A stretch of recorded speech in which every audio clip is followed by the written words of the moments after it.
talk about all of this with Lloyd Figgins, who's Chief Executive Officer of the TRIP Group, which is the Travel Risk and Incident Prevention. Good morning to you, Lloyd. Good morning, Julia. Very much appreciate joining us.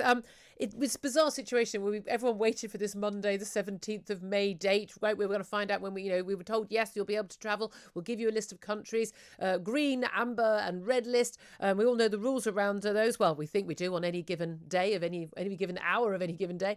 But then we are suddenly told, all these different ministers, you shouldn't be travelling to amber list countries, or maybe you should use your personal responsibility or not. It's all very, very confusing. This presumably is having a huge impact on the people's willingness to book holidays and their uncertainty about whether or not they can go ahead with one that they have already booked. Yeah, it's doing absolutely nothing for consumer confidence, Julia. And, this is something that we've discussed before.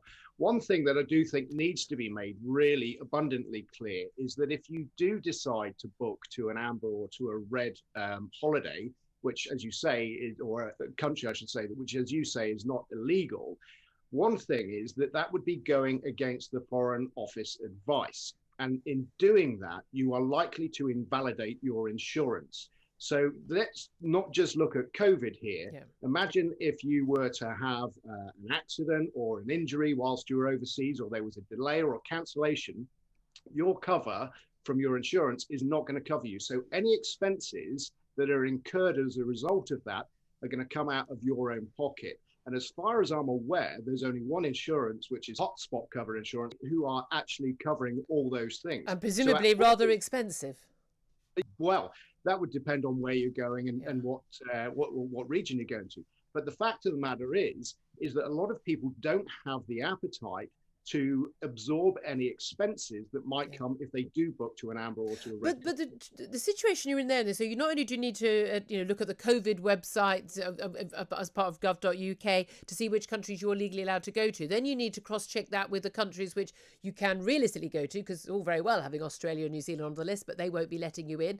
And if you haven't had a double jab, you can't go to Israel, etc., etc., or Iceland, 5 days of quarantine, so that's off the cards really for a holiday. So, and the Falklands, not necessarily most people's idea of a summer holiday. So people are limited to, let's face it, Portugal and Gibraltar pretty much at the moment, although it's expected that within the next few weeks we may see other countries added.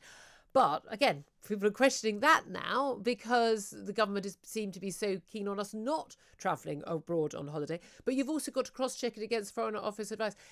It's one thing for people who are going to book holidays. There'll be lots of people who've already got holidays booked because they were told, May 17th there'll be travel. Certainly June the 21st, we're supposed to be out of all restrictions. Lots of people had holidays which were postponed from last summer and they weren't given their money back. They were told, here's a voucher, you've got to spend it within a year, book something else. If someone says, well, I don't want to travel to a country that is on the amber list, but the flight is going and it is legal for you to travel, will they get their money back?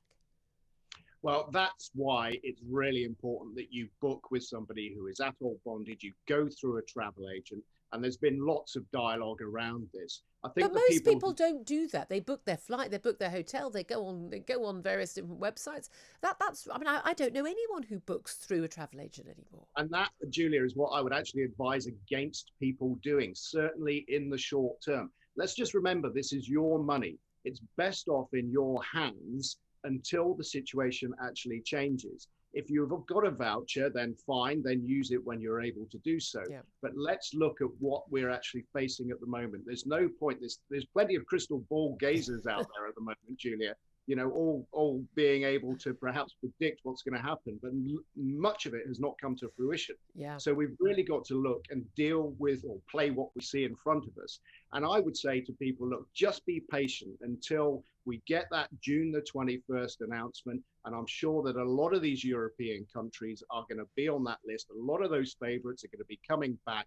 Hold on until that time, and then book with security. Yeah, and again, I think a lot of people would just be amazed at the thought that we've still got those restrictions, but we may find out very likely today that those other countries we want to go to won't have restrictions on us. So a bizarre situation that you can take your double vaccine proof and you can go to France or Spain or wherever, but you'll have to quarantine when you get back here.